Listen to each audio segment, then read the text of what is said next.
Pokemon Emerald. When I hear that symphony of brass instruments, I know that I'm going to be having a good time. Pokemon Emerald was my very first Pokemon game, so it holds a very special place in my heart. I felt like revisiting the game that made me fall in love with Pokemon, but I decided to add a little extra spice. Today, we will be taking on Pokemon Emerald using only flying types. This will be a hardcore Nuzlocke 2, so I'll quickly run through the rules that I'll be using. If a Pokemon faints, it's considered dead and must be sent to an eternity in the death box. I can only catch the first flying Pokemon I encounter on each route. No items to be used inside of battle unless they are held items. No overleveling past the next gym leader's ace before starting the battle, and playing on set mode instead of switch. Got that?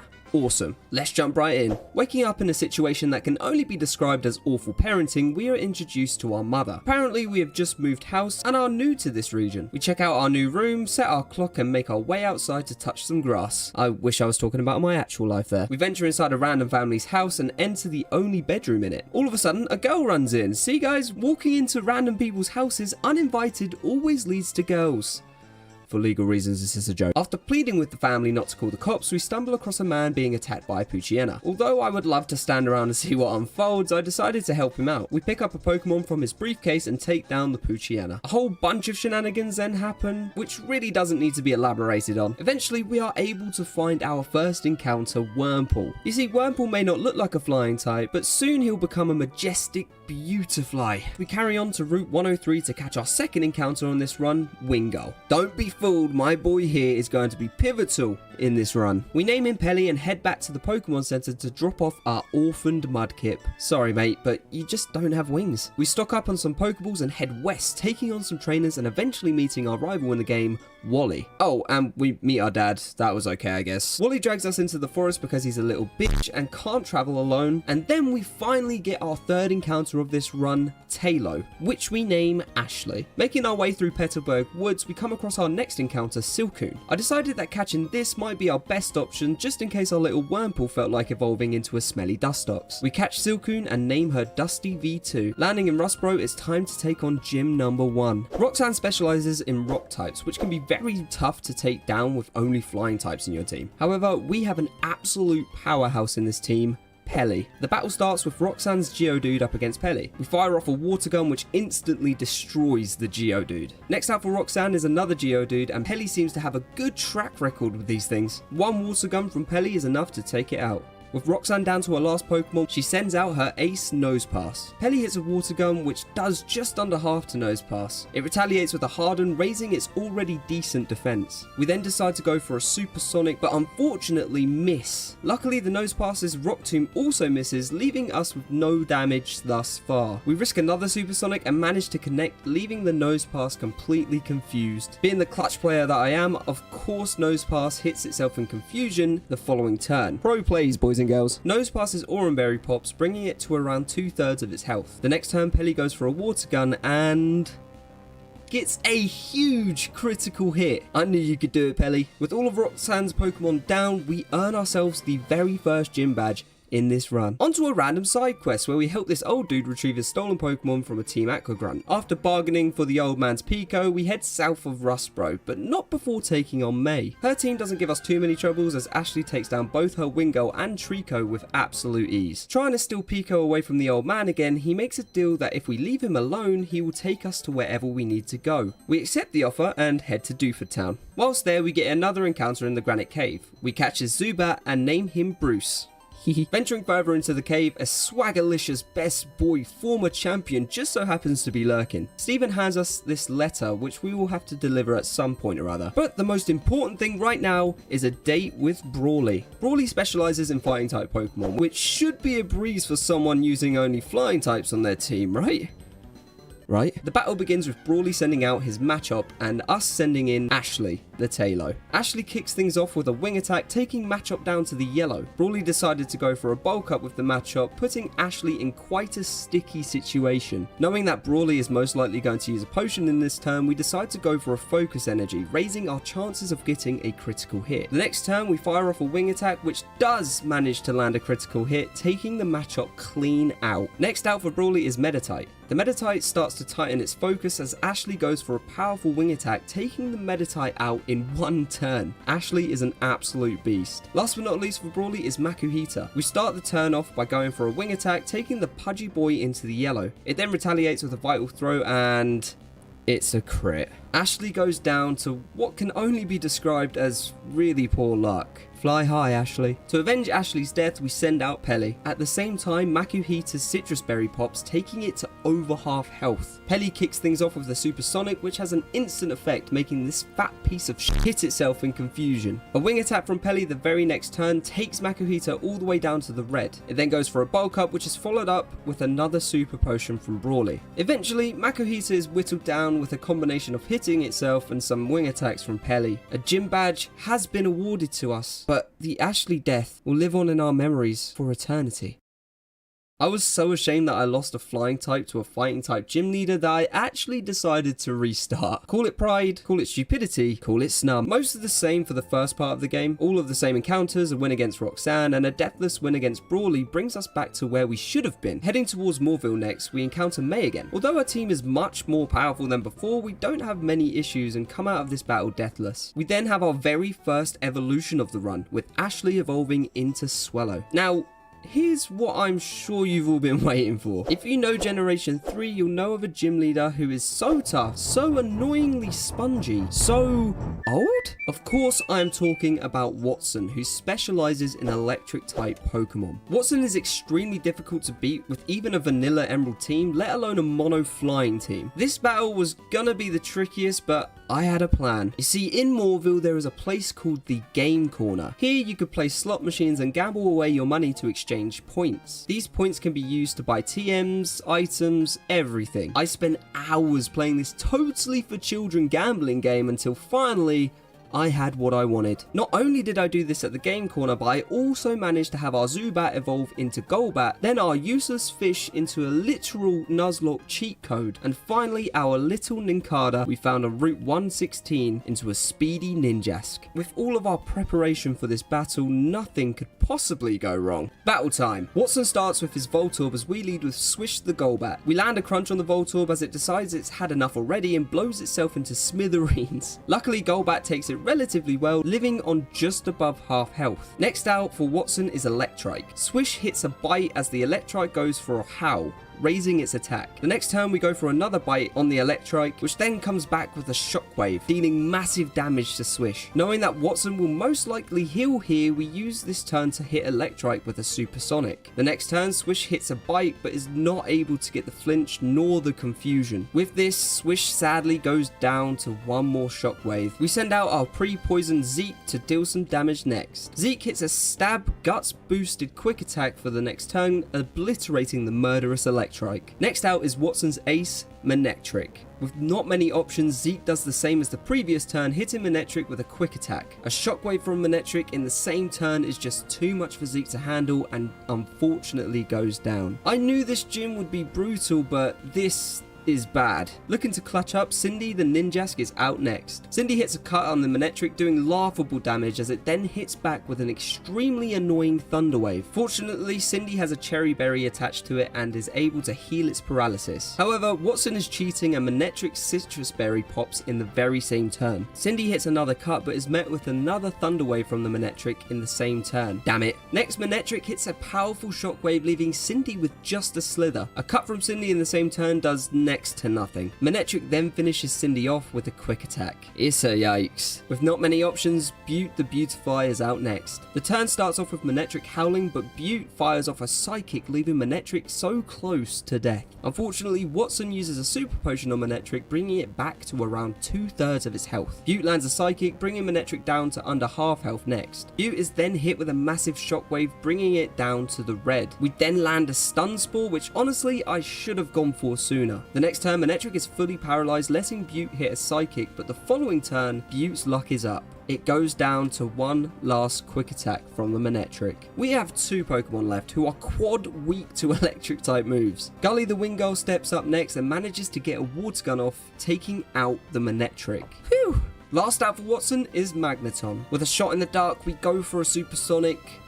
but we miss, allowing the Magneton to hit a stab quad effective shockwave on Gully. The poor seagull never stood a chance. And now, our only living hope, King the Gyarados. Thanks to hours in the game corner, we got the TM for Flamethrower and taught it to Gyarados as a failsafe. Gyarados fires off a Flamethrower, bringing Magneton down to just below half health. Magneton retaliates with a Thunder Wave, paralyzing Gyarados. The next turn, Magneton goes for a Shockwave, but we managed to survive. Gyarados doesn't get fully paralyzed in this turn and takes the Magneton out with one last Flamethrower. This was such a conflicting win. We won, yes, and what a way to win, but we literally lost everyone on our team apart from King. The run was not looking too hot right now. Rest in pieces, my winged babies. Well, I guess it's time to carry on with King here. Making our way north of Hoenn, I had to be careful not to overlevel our only Pokemon on the team. Luckily, Gyarados is quite hard to get XP for, so we should be okay. Fortunately, we are able to grab ourselves another encounter on Route 113. Although it's a rare encounter and we spent what seems like an eternity trying to find it, we eventually come across our metal bird,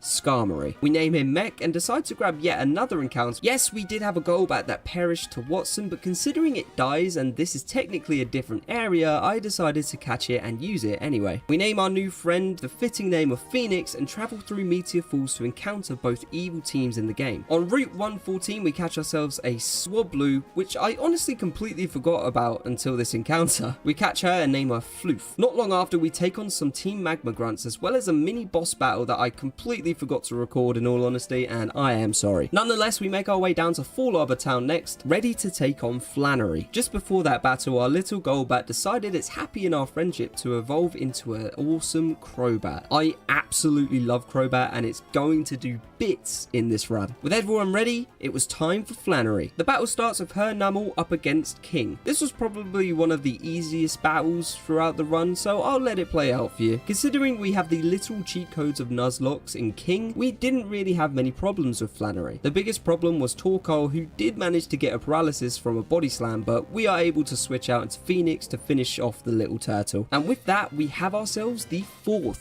gym badge. A quick trip back to see our supposed dad, as we are ready to win our 5th gym badge of the run. Let's go, daddy. Pause. Norman starts off with Spinder as we lead with Mech. A steel wing from Mech takes Spinder down to the yellow. It then does a little teeter dance, confusing poor Mech. We take risks here on the channel and go for a steel wing, managing to break through the confusion. And with that, Spinder is no more. On to Norman's next Pokemon, Vigoroth. Mech snaps out of confusion and hits Vigoroth with a steel wing, leaving it in the green. Vigoroth comes back with a crit slash, which does minuscule damage to Mech. After a few steel wings and slashes, Norman uses a hyper potion on Vigoroth as we go for an agility. Once again, a few back and forths, but eventually Vigoroth does go down to Mech. Norman then sends out his Lanoon. A steel wing from Mech on the first turn takes the Lanoon down to the yellow as Lanoon follows up with a Facade. Mech is in the clear to go for another steel wing here and takes the Lanoon out. Norman's last Pokemon is his ace, Slacking. Knowing that Slacking has a very cheesy moveset, we decide to use a non-attacking move first. This means that Slacking's counter will do nothing to us and his truant ability will kick in. Thus meaning, in theory, Slacking shouldn't be able to touch Mech if it continuously goes for counters. The next turn we get a free steel wing off as Slacking is just chilling having a good time. We then fire off a steel wing, but Slacking is smart and goes for a Facade. Alright,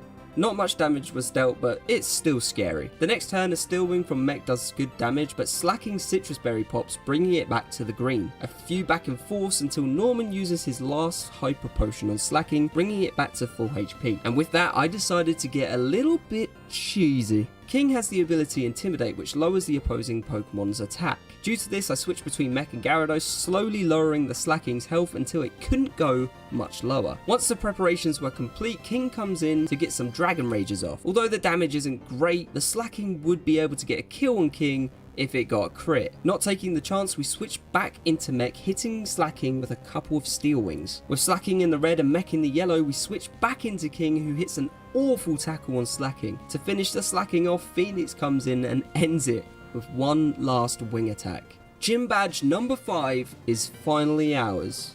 Screw you, Dad. After the battle, we immediately get taken hostage by Wally's dad. Our dad literally just stands there, further proving to me that he hates us. After having fun with Wally's dad, we breeze east of Hoenn, where we make it to Route 119. Here we can grab ourselves yet another rare encounter, but an encounter that has one big plus for it: Tropius. Tropius is grass flying type, which means that electric type moves are neutral against it. This would have been great against Watson, but hey, let's not look too far into the past.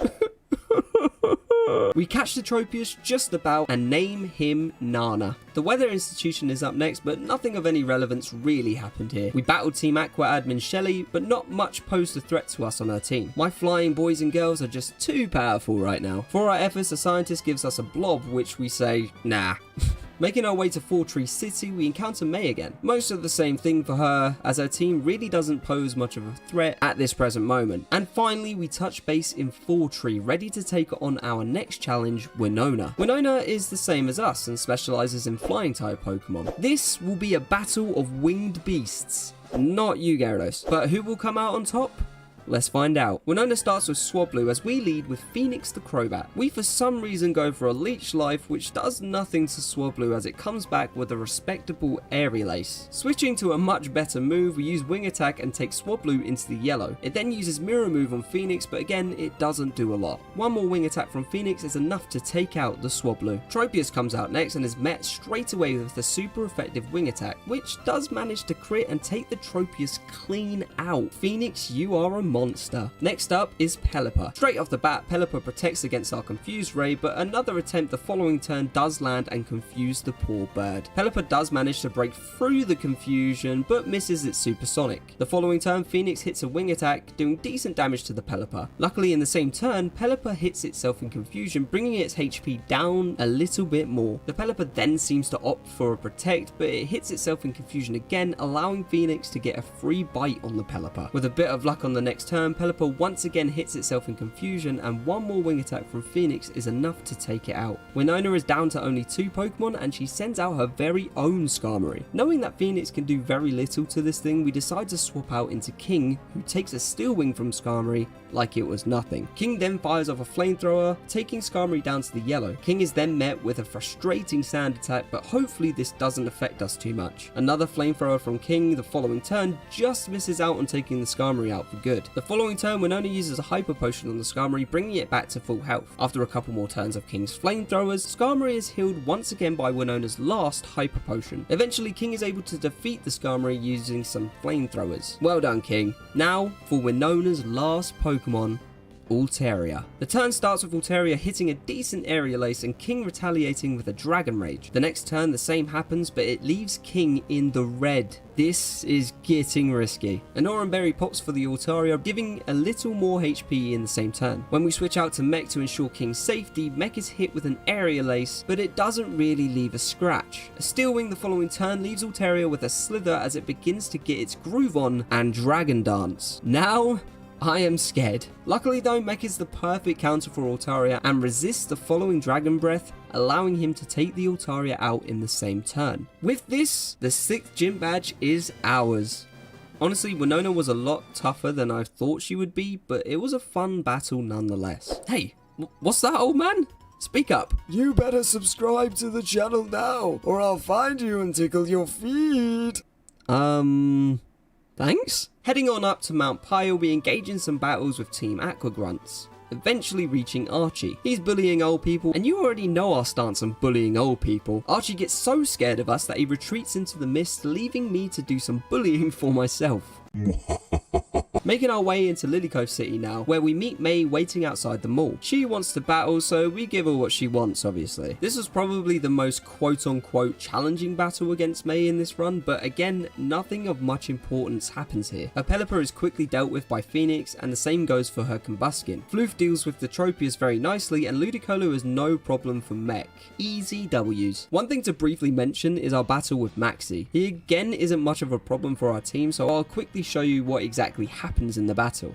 After our battle with Maxi, our little floof evolves into Altaria. With that, we now have a fully evolved team of 5. Making our way back to Slateport now, where Team Aqua are causing a nuisance again. They steal a submarine or something, I don't know, who actually cares at this point? We then go to their base, take on a few grunts, win obviously, and move on to more important things other than saving the world. Tate and Liza time. Tate and Liza specialize in psychic type Pokemon. The interesting thing about this battle is that there are 2 gym leaders, meaning the actual gym battle is a double battle, a first in the Pokemon series at the time. So with that, let's get into the battle. They lead with Claydol and Xatu as we send out Mech and King. Mech kicks things off with a wing attack on the Xatu, which then goes for a scary Calm Mind. King is up next to move and hits everyone on the battlefield with a Surf. Surprisingly, it does very little damage to everyone. The Claydol doesn't seem to have a brain cell and goes for an Earthquake with a battlefield full of flying Pokemon. The next turn, Mech uses an Air Cutter, hitting both of the opposing Pokemon. This leaves Xatu with a Slither. Xatu then sets up a Sunny Day, making any more Surfs from King pretty much redundant. So much so that the following Surf from King isn't even enough to take the Xatu out. Claydol then uses Earthquake again, further proving its less than diverse moveset. Xatu is healed by a Hyper Potion the following turn and is met by very weak moves from both King and Mech. The next turn, Claydol is healed using a Hyper Potion and Mech manages to miss its Steel Wing. This leaves Xatu with a free psychic hit on Mech. Although resisted, it still does a fair chunk of damage. A Hydro Pump from King in the same turn does a decent amount of damage to the Claydol. The next turn, Mech hits a Steel Wing on the Xatu for big damage as it comes back with a Confused Ray on Mech. The same turn, King hits a huge Hydro Pump on Claydol, and Claydol is literally fighting demons in this battle with its Earthquakes. Mech manages to break through the confusion and hits Xatu with yet another Steel Wing, finally finishing off the Xatu. The same turn, Solrock is sent out and King is able to connect with a Hydro Pump on the Claydol, taking it out of the battle altogether. In place of Claydol comes Lunatone. Mech does get through the confusion on the next turn but misses the Steel Wing. A Surf from King next does a good chunk of damage to both Solrock and Lunatone. The Rock Boys fire back with a Light Screen and a Sunny Day, further adding to the annoyingness of this battle. I don't even know if that's a word. The next turn, Mech breaks through confusion and lands a Steel Wing on the Solrock, leaving it with absolutely no health. With only Lunatone to deal with, King goes for a Hydro Pump in the sun, but we are blessed with a critical hit. An amazing way to finish off the battle and earn ourselves the 7th gym badge of this run. This was by far the most tedious battle in this run, but it was a huge sense of relief after. After Tate and Liza, we head to the space station in Mozdeep. Team Magma are causing a ruckus and quite frankly, I'm getting quite sick of their antics. After taking on a few grunts and getting jumped by 3 of them at one time, we make it to our boy Steven Stone, who seems to be in a little bit of a pickle with some of the Team Magma dudes. The battle goes as you would expect, with Steven and I destroying the Team Magma grunts with ease. No one bullies Steven Stone, not even me. It's time to take on Juan. Juan specializes in water type Pokemon. Neither party has the upper hand in this type matchup, so let's see how it goes. Juan starts off with Love Disc as we send out Mech. An Air Cutter from Mech takes Love Disc down to the yellow and Mech is hit with a Water Pulse. Another Air Cut from Mech the following turn is enough to take out the Love Disc. Next out is Whiscash. We decide to switch out into Floof and take a Water Pulse from the Whiscash. This does a laughable amount of damage to Floof. The next turn we utilise the broken move that is Dragon Dance and start setting up. We may have gone slightly overboard with the Dragon Dances here, but once we were all set up, Floof ascends into the skies and hits the Whiscash with a fly, absolutely decimating it. Next out for Juan is Kingdra, who meets the same fate as... Are you kidding me? Kingdra lives on 1 HP and fires off an Ice Beam, which unfortunately for Floof is a quad effective move. Floof goes down in what I can only call cheating from the AI. Fly high, Floof. You will be missed. In retaliation, we send out King the Gyarados. Juan uses a Hyper Potion on the Kingdra as King goes for an Earthquake. This battle must be trying to end this run as Kingdra then sets up a double team the next turn, raising its evasiveness. Juan is pure cheese and uses Rest on Kingdra with a Chesto Berry ready to pop once its HP is back to full. The resting Kingdra doesn't do much damage to King in the end, but after a couple of Earthquakes, King is able to take the Kingdra out. Juan then sends out Celio, a crit Earthquake from King absolutely destroys the poor seal, taking it out in one hit. And last but not least for Juan is Crawdon. Earthquake does take Crawdon down to the yellow as it comes back with a leer. With our defense lowered and no more earthquakes, we go for some waterfalls, but are not able to fully take out the Crawdon. A hyper potion from Juan is used on the Crawdon and we are back to square one. A battle of attrition begins with waterfalls and crab hammers, but eventually we are able to defeat Juan and earn ourselves the final gym badge in this run. That battle was extremely frustrating considering we lost Floof as well. We will avenge Floof in our final part of this run no matter what. Now, here's where our second big win condition comes into this run. We make our way back to Meteor Falls for one more encounter. An encounter that can quite literally be a pivotal point in this run. That Pokemon is Bagon. With the Master Ball we obtained earlier in the game, we use it on Bagon to ensure we can win this run. Well, at least it would give us a much better chance. I can already see the comments. He's using a pseudo-legendary and thinks he's good at the game. No. Listen here. Yes, Salamence is a pseudo-legendary, but have you even been watching the video? I am bad at the game. I need all the help I can legally get. With Bagon caught, we train him up to a mighty Salamence. Also worth mentioning that Mech actually got destroyed off screen when I was grinding Bagon up and I wasn't recording. So unfortunately our boy Mech wasn't able to make it through to the Elite Four with us. Rip Mech, you beautiful metal bird. And so it's time to take on the Elite Four. Can you beat Pokemon Emerald using only flying types?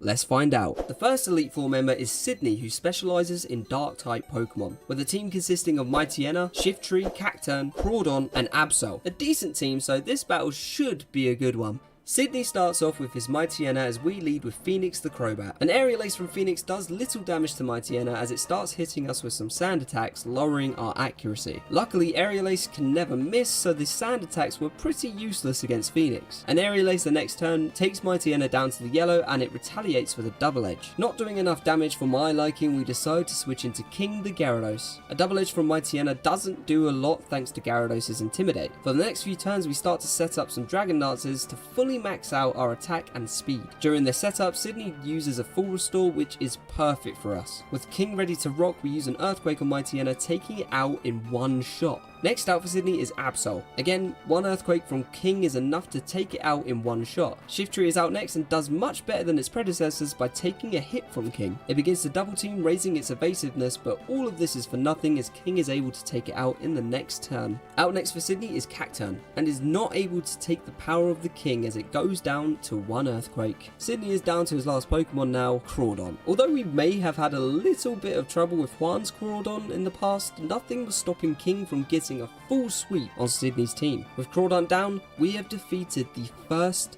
Elite Four member.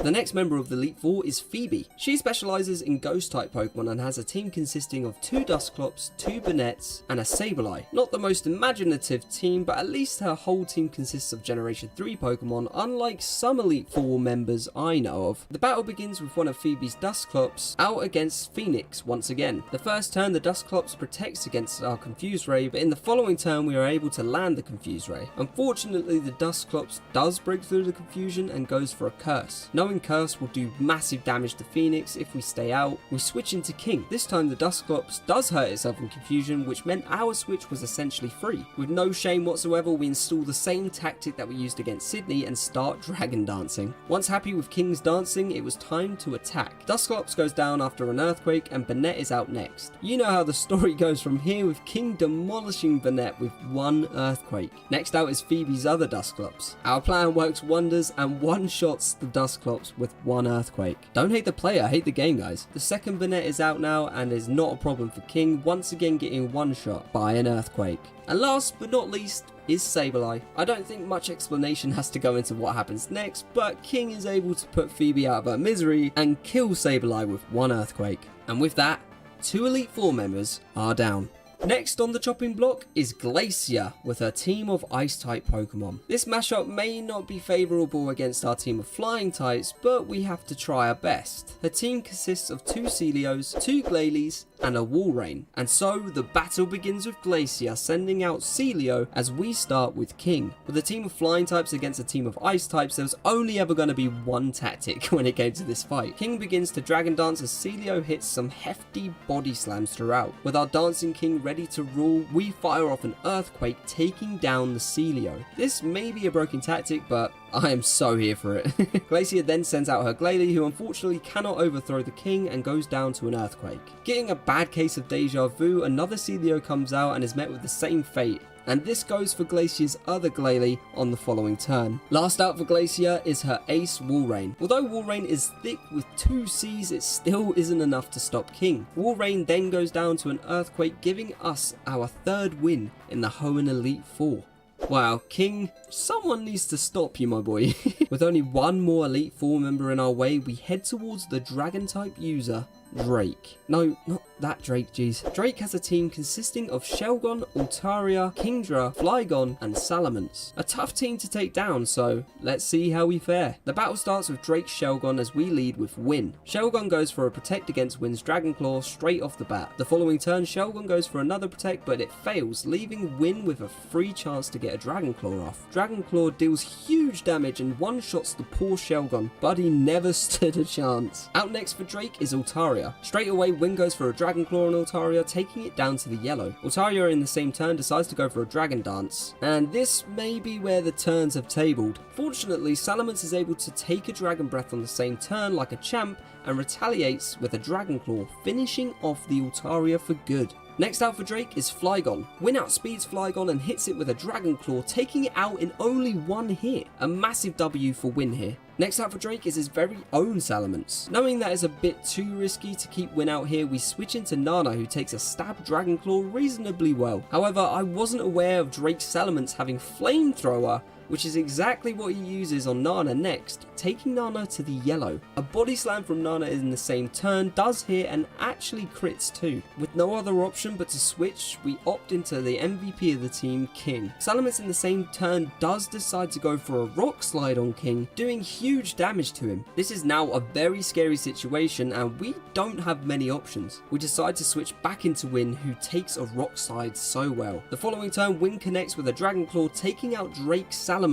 Let's go, Win. Drake's last Pokemon is Kingdra, who we don't have a very good track record against in general. Praying for the most powerful Dragon Claw ever, we hit Kingdra, but only leaving it in the red. But luckily, Kingdra goes for a smoke screen. What is happening?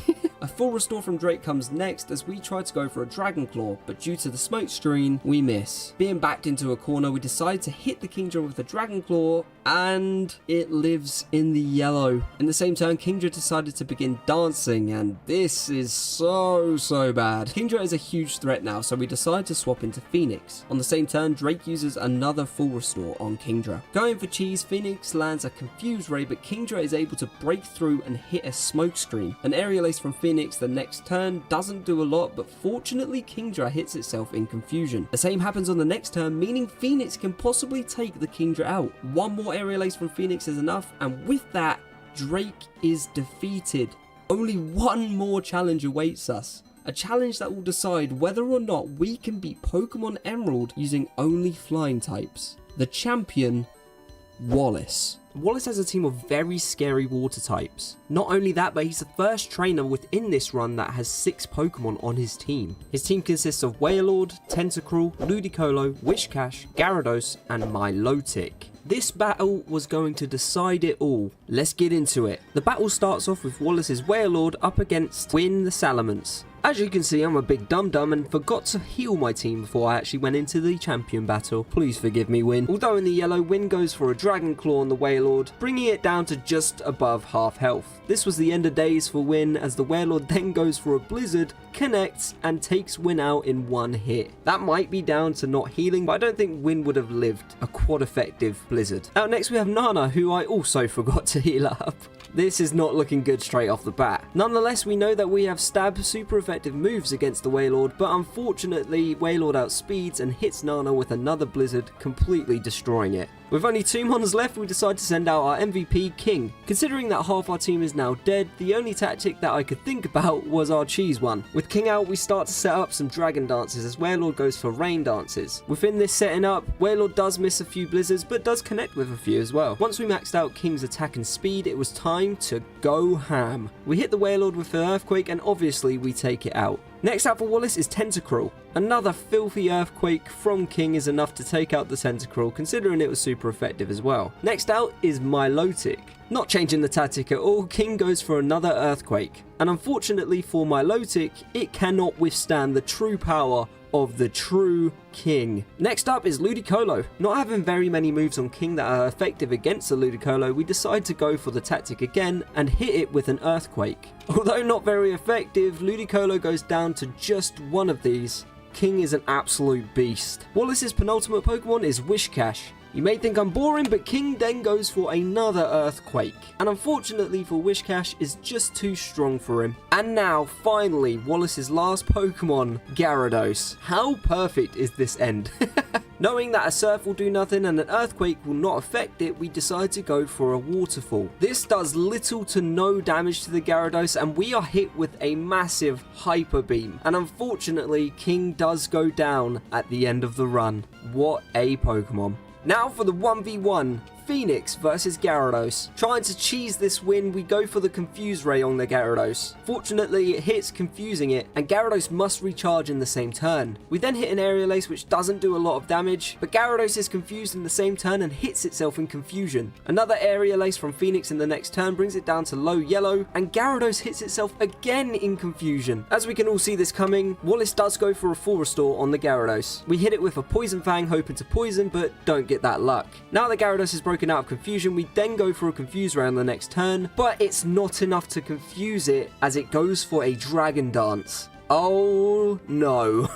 With no other choice but to go all out attack, we hit with an Aerial Ace. Gyarados in the same turn does hit itself in confusion, so we are very lucky right now. The next turn, Aerial Ace from Phoenix does bring Gyarados down to the red, and Gyarados hits itself in confusion once again, winning us the run. This was the craziest end to a run I have ever had. The possibility of being swept by the same Pokemon that has carried us this whole run was just so funny to me. But Phoenix came through clutch and we managed to win the whole thing. So with that, yes, you can beat Pokemon Emerald using only flying types.